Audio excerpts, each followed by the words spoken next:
ద్రవణ నీరును చంపేశాడు. నీరు నీరు రాజాసనం కోసం. ఏమన్నావు గాని ధర్మక్షేత్రం కోసం పుట్టినవాడు రాజాసనం కోసం రక్తం కార్చాడా?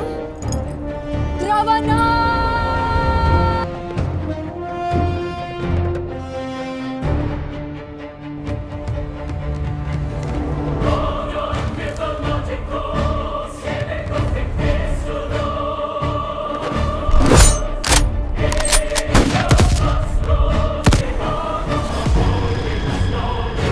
ఎందుకు చంపలేదో తెలుసా?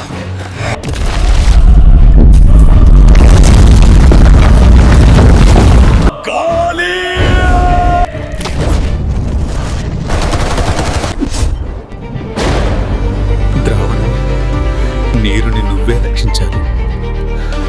నీరు నీ తమ్ముడు లాంటి వాడు. నీరును చంపి సింహాసనం కోసం దిగజారిపోయావా ద్రవణ?